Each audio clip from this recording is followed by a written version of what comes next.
코로나와 함께 시작한 올 한 해는 추수감사 주일 예배 드리기가 참 멋졌겠다 싶었습니다. 무엇을 감사하고 또 무엇을 하나님 앞에 우리가 드릴 수 있을까. 그런데 그것은 속 좁은 인간의 기우였음을 보게 됩니다. 하나님은 수마가 휩쓸고 간 자리에서도 거둘 것이 있게 하셨고, 또 코로나가 전 세계를 휩쓸 때에 우리의 건강을 지켜주시고, 또 코로나로 인하여서 더 큰 어려움을 당하지 않도록 우리를 오늘까지 지켜주시고 인도해 주신 줄 믿습니다. 그런데 언제부턴가 사람들의 마음 안엔 감사보다 불평하는 마음이 가득 차기 시작했습니다. 그래서 우리나라에도 정확히 언젠가부터인지는 모르겠지만 헬조선이라는 흑설전이 은수전이 그리고 5폰이 3폰이 그러면서 이게 나라냐 이러는 이 불평의 말들이 솟구쳐 올라오기 시작했습니다. 그런데 여러분 그거 아세요? 그 소말리아 해적들이 우리나라 범선을 탈취하려고 침략해가지고 그 범선을 탈취하고 사람들을 이렇게 인질로 잡았다가 우리나라 그 무슨 큰 배가 그 군함이 가가지고 소탕하고 소말리아 해적들을 우리나라로 잡아와서 우리나라에서 그들을 형을 살게 했다고 합니다. 그런데 이제 이 형기를 다 마쳐가지고 이제 소말리아 이 사람들을 이제 본국으로 보내려고 했는데 그 소말리아 해적들이 하는 말이 우리가 감옥이라도 좋으니까 본국으로만 보내지 말아달라고 이렇게 얘기를 하더랍니다. 왜냐하면 한국의 감옥이 가난과 기아에 굶주린 소말리아, 그래서 해적이 될 수밖에 없는 소말리아보다 훨씬 더 좋다고 그런 이야기를 했다고 합니다. 제가 이 이야기를 오늘 아침에 이렇게 어떤 책을 통해서 접하게 됐는데요. 영국인 기자 마이클 브린이라는 사람이 본 한국이 어떤가 그 이야기가 있다고 합니다. 이게 뉴스에서도 좀 회자가 되고 그랬는데요. 그가 이런 말을 했다 그래요. 한국인은 부패, 조급성, 당파성 등 문제가 많으면서도 또한 훌륭한 점이 정말 많다. 그러면서 우리 한국인의 이 특징을 몇 가지로 이렇게 정리했는데요. 평균 IQ가 105를 넘는 유일한 나라다. 일하는 시간 세계 1위, 평균 노는 시간 세계 3위인 열심히 일하고 신나게 노는 나라다. 문맹률 1% 미만인 유일한 나라고, 미국과 제대로 전쟁했을 때 3일 이상 버틸 수 있는 8개국 중 하나인 나라다.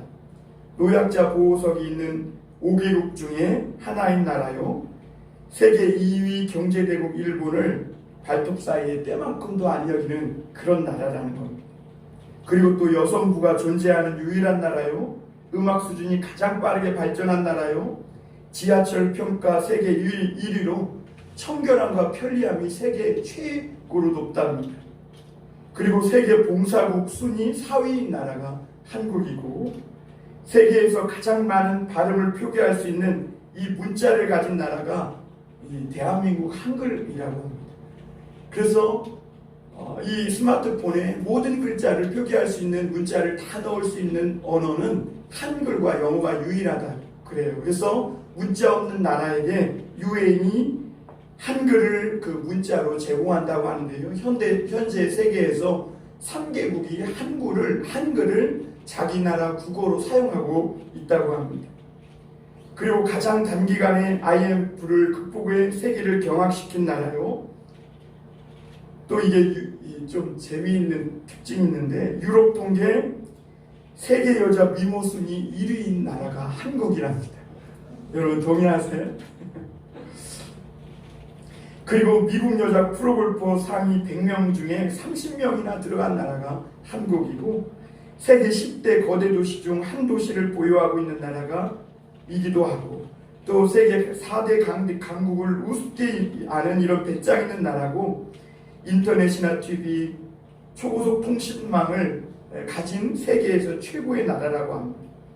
또한 세계 각국 유수한 대학의 우등생을 휩쓸고 있는 나라가 한국이라고 해요. 2위가 이스라엘이고 3위가 독일이라고 합니다. 한국인은 유태인을 게으름뱅이처럼 보이게 만드는 정말 열심 있고 성실한 나라입니다. 까칠하고 비판적이지만 전문가 뺨치는 정보력으로 무장한 사람들이 한국 사람입니다. 그리고 세계에서 가장 기가 센 민족이어서 한국인은 어떤 강한 사람들에게도 놈자를 붙인다는 거예요. 그래서 미국 놈, 외놈, 떼놈, 러시아놈 이렇게. 그러나 또 반대로 약소국에는 관대해서 아프리카 사람, 인도네시아 사람, 베트남 사람 이렇게 이 힘없는 약소국에는 꼭 놈자를 붙이지 않고 관대한 사람을 붙인다는 거예요. 그리고 한중일 삼국중 한국의 진달래가 가장 예쁘고 인삼의 질도 월등히 맛있고 물맛도 음식도 정말 세계 최고의 나라라는 거예요. 한국인이야말로 세계에서 가장 강한 민족이고 특히 독립운동에서만 봐도 그것을 알 수 있다는 거예요. 왜냐하면 1932년에 일본이 중국에 만주국을 건설하고 1945년에 패망하기까지 약 13년 동안 일본 사람에 의해서 죽은 중국 사람이 약 3,200만에 육박한다고 해요. 그러나 중국은 한 번도 일본 고위층을 암살하려고 한 시도해본 경우가 전무하답니다. 그러나 그에 비해 한국은 35년 동안 32,000명으로 중국 피학살자의 약 1000분의 1에 불과하지만 일본 고위층 암살 시도와 성공 횟수는 세계가 감탄할 정도로 많다는 것. 1909년에 안중근 의사 하얼빈역에서 이토 히로부미를 그랬고 1932년에 이봉창 의사가 도쿄 일왕에게 폭탄을 투하했고 윤봉길 의사는 상해에서 폭탄을 던져 일본 고위 장성 10여 명을 살상하는 그런 일이 있었다는 거예요. 그리고 1950년 해방 무렵에 한국은 파키스탄 제철 공장으로 견학가고 필리핀으로 유학 가는 사람들이 많았다고 합니다. 그러나 이제는 역으로 그들이 한국을 배우러 오고 그리고 세계 꼴찌에서 3위 하던 대한민국의 세계 10위를 넘나드는 그런 대한민국이 되었다는 거예요. 그런데 이런 대한민국에 살면서도 헬조선인이 이게 나라냐니 불평 불만만 가득하다는 것은 뭔가 문제가 있는 것이 아닌가. 우리가 이렇게 비어있는 이 잔에 반만 채워져 있는 그 물을 보면서 물잔에 이 반이 물이 없어졌구나 이것만 생각했지 아직도 반이 남았구나 라는 생각은 하지 못한 채 감사보다는 불평 불만만 늘어놓는 그런 삶을 산 것은 아닌가 이런 생각을 해보게 됩니다. 그런데 여러분 우리가 많은 감사에 대한 책에서 읽다시피 행복한 삶은 무엇보다 감사하는 삶인 줄 믿습니다. 감사할 때 우리의 삶이 행복해져요. 그럼 반대로 불행한 삶은 뭐냐? 그 사람에게 어떤 불행한 조건이 남들과 비교해서 많아서 불행한 것이 아니라 그 마음에 불평이 있기 때문에 불행한 삶이 되는 줄 믿습니다. 왜냐하면 그 사람에게는 아무리 좋은 것을 봐도 불행하게만 보이기 때문입니다. 감사는 누구나 할 수 있어요. 그러나 아무나 할 수 있는 것이 아니에요. 오직 하나님을 믿고 하나님의 눈으로 이 세상을 바라보고 내 모든 인생 위에 하나님이 계시다는 것을 믿을 때만 어떤 어려운 역경과 시련 속에서도 감사할 수 있는 사람이 되는 줄 믿습니다. 그러므로 여러분 믿음의 사람은요 감사하는 사람이고 감사하는 사람은 큰 믿음을 소유한 사람인 줄 믿습니다. 여러분 오늘 우리가 읽은 말씀을 통해 첫 번째 생각해 볼 것은 오늘 우리가 무엇보다 항상 범사에 감사할 것은 내가 예수님을 믿은 것을 감사해야 될 줄 믿습니다. 여러분, 하나님 나라에서 가장 큰 추수는 뭘까요? 내가 올해 돈 좀 많이 버는 거, 우리 사업이 조금 잘 된 거, 다른 사람들 다 코로나로 힘든데 내가 건강한 거, 또 다른 사람들 경제적으로 어려운데 내 가족, 내 자녀만큼은 좋은 직장 얻고 고액의 연봉을 받는 그런 직장에 들어간 그런 것들이 감사의 제목일까요? 그런 것이 진정한 추수일까요? 하나님 나라에서 진정한 추수는 내가 예수 그리스도를 믿고 구원받은 하나님의 자녀가 되었다는 것이 정말 하나님 나라가 하나님이 원하시는 기뻐하시는 추수인 줄 믿습니다. 그래서 내가 구원의 확신이 있는 사람은요, 이 추수감사절을 뭐 대단한 것 없어도 정말 감사하게 보낼 수 있는 줄 믿습니다. 그리고 여러분, 우리가 진짜 감사해야 될 것은 예수님을 믿고 불평하였던 내가 감사하는 자가 되었다는 것. 세상을 보면 감사하는 자보다 불평하는 사람들이 훨씬 많습니다. 모든 것이 불만에 차서 불만에 가득한 사람들이 세상을 어지럽혀 놓은 소리가 TV에 가득한 때입니다. 그런데 이런 세상에서 내가 예수님을 믿고 불평하는 사람에서 감사하는 사람이 되었다는 것, 또 지금 당장 그렇게 되진 않았어도 내가 오늘 이 감사절을 드리면서 깨닫고, 내가 예수님을 믿으니 불평보다 감사하는 사람이 되어야 되겠다는 이렇게 뜻을 정하고 마음에 결단하는 사람이 되었다는 것, 이것이 진정으로 감사드릴 이유인 것입니다. 그러므로 여러분, 우리가 지금 대단한 것을 손에 쥐고 있는 것은 아닐 수도 있겠지만 세상을 아름답게 하는 이 감사의 마음을 가졌다는 이 한 가지만으로도 오늘 하나님 앞에 만족하며 감사할 수 있기 바랍니다. 하나님을 향하여 감사의 마음을 가진 사람이 온 세상을 다 가진 사람인 것입니다. 우리가 그럼 처음부터 이런 사람이 되었습니까? 아니라는 것입니다. 나도 예수님 믿고 거듭나기 전에는 불평하는 자였고 만족하지 못하는 자였습니다. 왜 그러냐면 사람은 죄가 있기 때문에요. 이 죄는 우리로 하여금 감사하지 못하게 만듭니다. 그리고 이 죄는 우리 마음과 이 생각과 육체까지 덮어서 우리를 영원한 썩음으로 몰아가는 겁니다.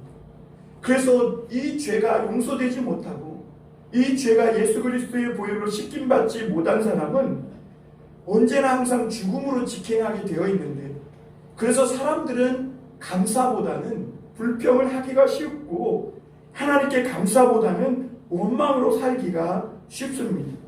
그래서 세상에서 정말 내노라 잘 사는 사람들도 불평 불만이 많은 이유가 그 결말이 결국은 썩음이고 결과는 죽음이기 때문에 그런 것입니다. 여러분, 어떻게 감사가 나올 수 있습니까? 이 죽음의 감옥에서 해방되고 자유롭게 될 때만, 그때만 진정한 감사가 나오는 줄 믿습니다. 그래서 여러분, 오늘 예수 그리스도를 믿고 내가 정말 하나님 나라의 영원한 영생을 소유했다고 확신하는 사람, 그래서 이 세상에서 작은 것에서 하나에도 만족할 수 있다면 정말 그 사람이 진정한 감사의 사람인 것입니다. 여러분, 우리도 때때로는 하나님 나라에 간다고 확신하는 삶을 가지고 있음에도 불구하고 초조하고 조바심만 생기는 짧은 인생을 불안해할 때가 있습니다. 그러나 여러분, 오늘 하나님은 그런 우리들에게 뭐라고 말씀하시냐면, 범사에 우리 주 예수 그리스도의 이름으로 항상 아버지께 감사, 예수 그리스도의 이름으로 감사해야 될 줄 믿습니다. 바울이라는 사람이 있습니다. 바울은 성공과 목마름에 늘 부족해서 자기가 끔찍한 일을 저지르는지도 모르고 예수님을 뒤쫓아다니는 항상 추적자, 쫓는 자, 그런 삶을 살던 사람입니다. 그런데 어느 날은 예수님을 믿는 사람을 추적하여 쫓다가 그 피곤한 여정 위에서 예수님을 만납니다. 그리고 하나님을 만난 후에 그는 변화되었고 그 눈에서 비늘 같은 것이 벗겨지면서 이제는 추적자 바울이 아니라 쫓는 자 바울이 아니라 늘 무언가에 부족해서 뭔가에 결핍이 있어서 무언가를 잘 쫓아만 다니는 그런 추적자 바울이 아니라 이제는 작은 것에도 만족하고 감사해서 많은 사람들을 인도하는 인도자로 변화된 것을 볼 수가 있습니다. 그는 변화된 후에 빌립보서 4장 11절 12절에서 이렇게 말합니다. 내가 궁핍함으로 말하는 것이 아니라 어떠한 형편에든지 나는 자족하기를 배웠노니 나는 비천에 처할 줄도 알고 풍부에 처할 줄도 알아 모든 일 곧 배부름과 배고픔과 풍부와 궁핍에도 처할 줄 아는 일체의 비결을 배웠노라. 여러분, 바울의 집안은 부유했습니다. 그래서 돈으로 로마 시민권을 살 정도로 부유했고 똑똑했어요. 그런 그가 배고픔과 가난만큼은 견딜 수 없는 목마른 사람이었어요. 그래서 그는 매사가 불만족스럽고 항상 불평스러웠어요. 명예와 성공을 위해서라면 무슨 일이든 할 수 있었고 수단과 방법을 가리지 않았어요.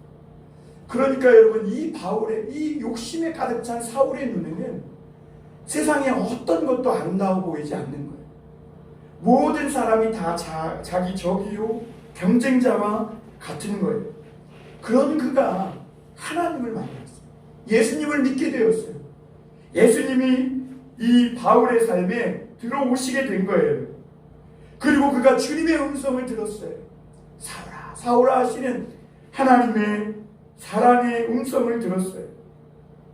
그리고 내가 미워하는 저 사람들이 믿는 그 예수님이 나의 구세주구나 라는 사실을 발견하게 되고, 그리고 이제는 그 예수 믿는 사람들만, 미워하는 사람들만 뒤쫓으며 추격하며 살던 이 추적자 이 사울이 많은 사람을 감사와 기쁨과 행복으로 이끄는 인도자 바울로 변화된 줄 믿습니다. 여러분, 우리가 언제 감사할 수 있겠습니까? 언제 우리가 알량한 힘과 알량한 지식으로 세상을 심판하려는, 그래서 원망과 불평으로 가득 찬 만족할 줄 모르는 바울과 같은 우리가 언제 감사하는 자가 될 수 있을까요? 예수님께 붙잡힐 때요. 여러분, 오늘도 예수님께 붙잡히세요.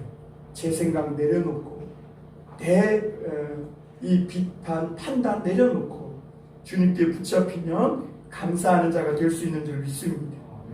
여러분, 감사가 없어서 성경은 인간들이 고통한다 이렇게 말합니다. 디모데후서 3장 1절 2절에 보면 이렇게 말씀합니다. 너는 이것을 알라. 말세에 고통하는 때가 이르러 사람들이 자기를 사랑하며 돈을 사랑하며 자랑하며 교만하며 비방하며 부모를 거역하며 감사하지 아니하며 거룩하지 않아요. 저는 이 말씀을 묵상하면서 깜짝 놀랐어요. 왜냐하면 2000년 전에 이 판단한, 이 진단한, 세상을 진단한 이 진단이 너무나 정확한 거예요. 2000년 전에 진단한 이 세상의 모습이 너무나 정확해요. 모든 것을 다 가졌다 해도요, 감사가 없는 삶은 고통스러운 삶입니다. 그러나 소유한 것이 지극히 작아도 감사하는 사람은 언제나 행복합니다. 그리고 또 분명한 사실은 뭐냐면, 감사하는 사람은요, 자기의 삶이 행복해질 수 있을 뿐만 아니라 주변 사람들도 행복하게 만드는 줄 믿어요. 우리가 주변에서 사람을 볼 때 내 옆에서 불평하고 원망하는 사람이 보기 좋던가요? 도리어 힘들고 어려운데도 감사하고 기뻐하는 그 사람을 볼 때 내 마음도 훈훈해지고, 그리고 그 모습 속에서 힘을 얻게 되고 참 아름다워 보이는 것이죠. 가끔 저도 이렇게 대화를 할 때 보면 제가 나도 모르게 이제 이 삶의 무엇에 눌려서 조금 원망하고 불평스러운 비판적인 말을 쏟아낼 때가 있거든요. 그럼 내 상대방의 눈빛이 변해요. 제가 그걸 느껴요. 그런데 힘들고 어려운 중에도 감사하는 말을 하잖아요. 그럼 상대방의 안색이 굉장히 편안해져요. 여러분, 감사가 나만 행복할 뿐만 아니라 주위 사람도 행복하게 합니다. 그러므로 여러분, 우리가 세상에서 하늘에서 세상에 뿌린 여러분 한 사람들이 하늘에서 하나님이 세상에 뿌린 감사의 씨앗들이 되시길 바랍니다. 그래서 가는 곳마다 감사의 싹이 나고 감사의 꽃이 피고 감사의 열매 맺을 수 있는 그런 사람이 되실 수 있길 바랍니다. 그런데 세상은 더 높이, 더 넓히고 더 확장하고 그리고 더 높이 올라가기 위해서만 살아가다 보니까 고통스러운 거예요. 오늘 이 시간에도 하나님이 주신 안식을 누릴지 몰라요. 더 세상에서 더 높이 더 많이 쌓고 올라가기 위해서 자신의 힘으로 무엇인가 해보고자 고통스럽게 오늘 살아갑니다. 사실 우리 삶을 돌이켜보면 부족한 것이 없어요. 단지 감사하는 마음이 없어요. 아까 우리 어떤 땅에 살고 있나요? 대한민국 땅이 정말 살기 좋은 땅이에요. 많은 사람들이 오고 싶고 살고 싶어 하는 나라예요. 지금도 이 땅에는 조금 더 있기를 원하는 불법 체류자들이 수두룩한 나라예요. 그런 나라에 우리가 시민권자로 살고 있는 거예요. 그런데도 우리는 불평할 때가 많다는 것이죠. 왜 그러냐면 감사한 마음보다 늘 남과 내 자신을 비교하면서 그렇게 살다 보니까 내가 태어난 것도 불만이고 나를 낳아주신 가난한 부모님도 불만이고 심지어 하나님께 불평합니다. 그러니까 그 사람의 삶은 감사가 없으니까 온통 불만인 것입니다. 그래서 오늘 성경 말씀은 우리에게 이렇게 권면해 줍니다.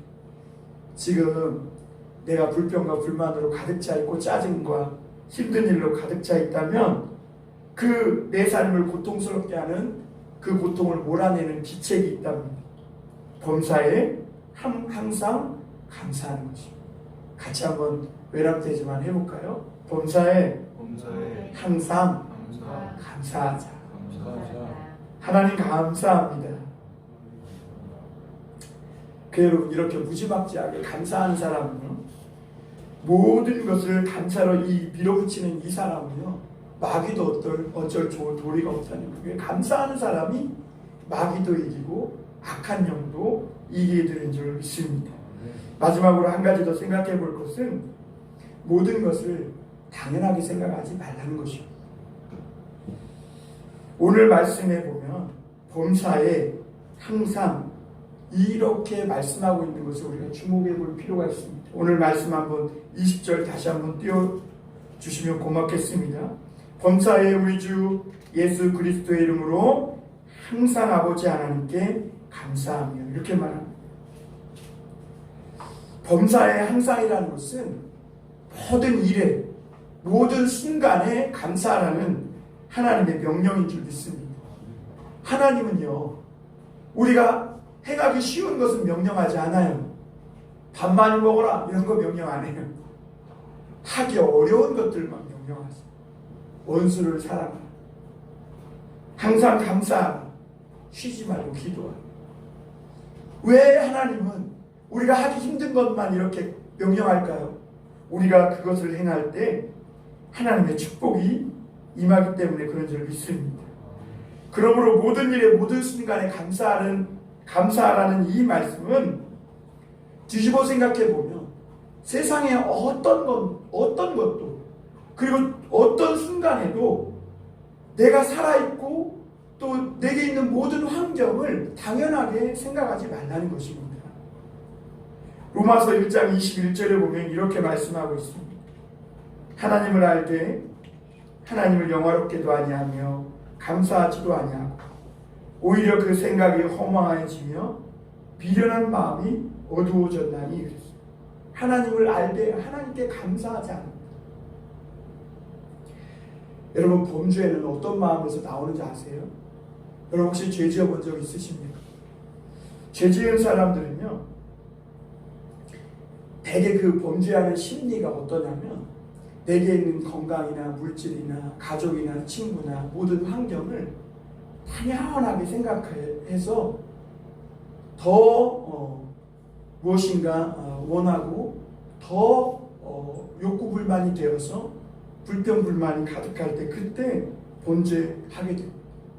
여러분 내 안에 오늘 살아가면서 무언가 욕구불만이고 무언가 불만족스럽고 불평불만이 나온다. 그럼 그게 위기인 줄 여러분 깨닫게 가야 합니다. 미련하고 허망하고 어두워진 마음이 지금 내 영혼을 잠식하고 있는 거예요. 그 여러분 우리가 감사하는 마음이 이런 어두운 마음을 몰아내고 우리를 총명하게 하는 것입니다. 사람들은 감사의 반대말이 뭐냐 물으면 갑자기 대답을 못해요. 여러분 감사의 반대말이 뭡니까? 안 감사입니까? 안 감사? 얼핏 생각이 안 나요. 근데 사전에 보면요, 감사의 반대말이 없다고 그럽니다. 왜냐하면 모든 것이 감사할 것이기 때문에 굳이 인간이 감사의 반대말을 만들 필요가 없다는 겁니다. 여러분 말이라는 것은 의사소통을 목적으로 하는 거잖아요. 그렇기 때문에 모든 것에 감사할 것 뿐이기 때문에 감사의 반대말이 필요 없기 때문에 굳이 감사의 반대말이 없다고 합니다. 세상의 모든 것에 감사하라는 의미겠지요. 데살로니가전서 5장 18절에도 보면 범사에 감사하라. 이는 예수 그리스도 안에서 너희를 향하신 하나님의 뜻이니라. 이렇게 말씀하셨습니다. 하나님은 우리의 축복을 위하여 오늘도 감사하라고 하십니다. 어떤 핑계도 감사하지 않은 이유로는 합당하지 못하다는 거예요. 목사님, 나는 오늘 이래서 감사하지 못하겠어요.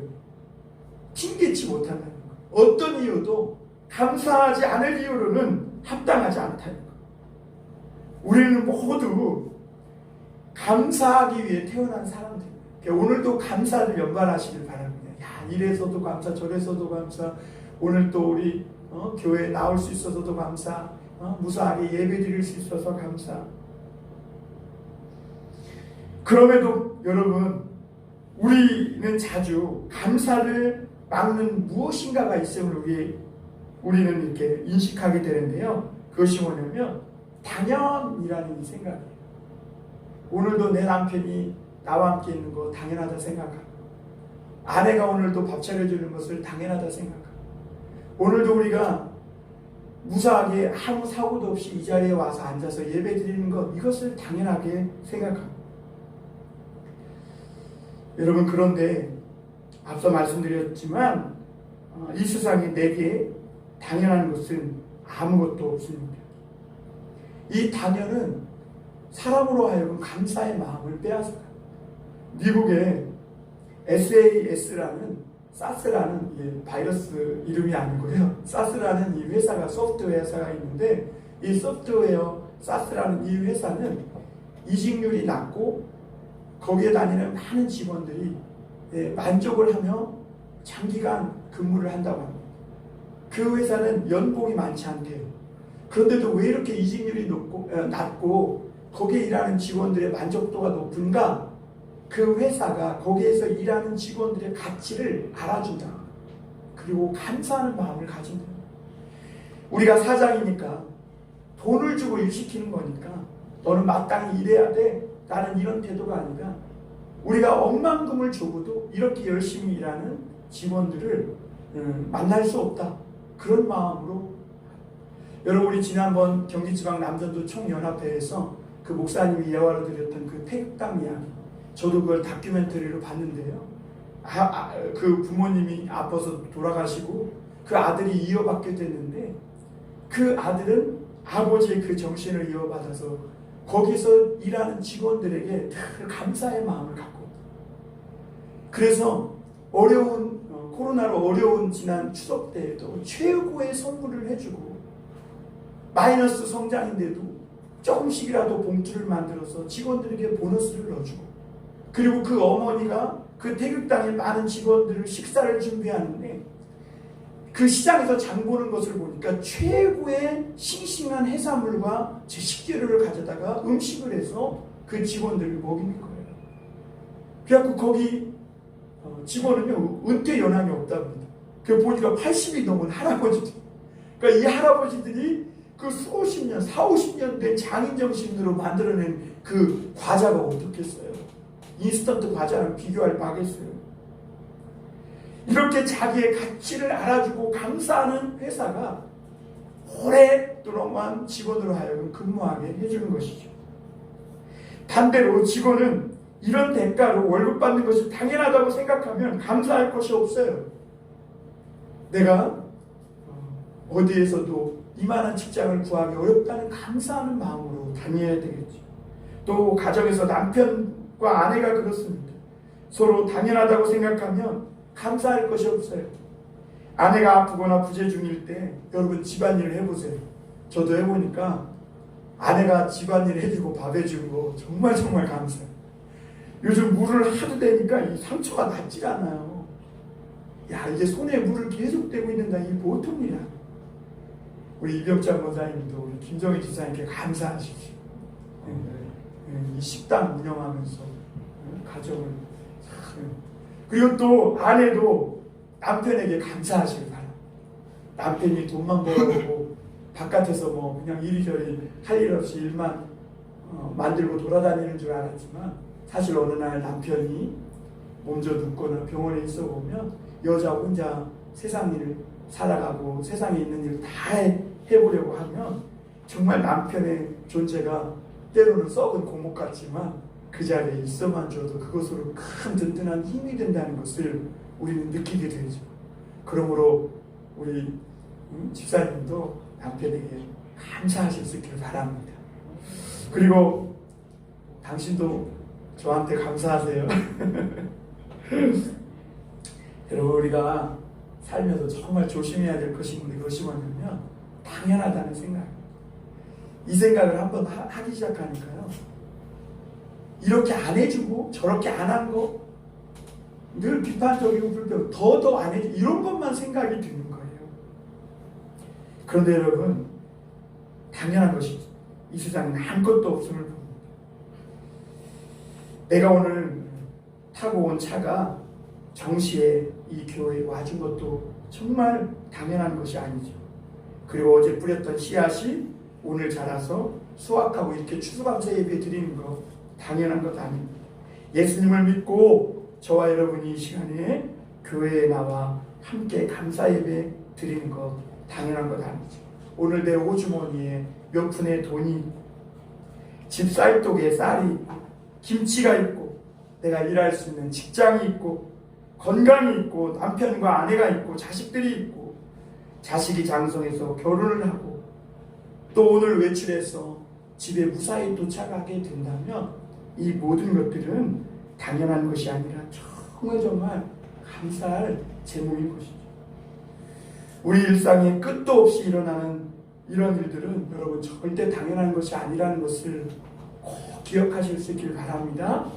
세상에 당연한 것은 없습니다. 오히려 세상에 딱 한 가지 당연한 것이 있다면 오늘 우리가 이렇게 모여 예배드리듯이 항상 범사에 우리 주 예수 그리스도의 이름으로 하나님 아버지 앞에 감사하는 삶을 살아야 하는 것, 이것만큼은 당연하다는 것을 잊지 마시길 바랍니다. 여러분, 오늘 모든 것에 감사하십시오. 현재의 일이 당장은 나에게 손해가 되는 것 같고 지금 힘든 것 같지만 감사하면 세월이 흐른 후에 그것 또한, 그 일 또한 또 다른 축복으로 여러분의 삶을 아름답게 물들이게 되는 감사의 삶이 될 줄 믿습니다. 기도하겠습니다.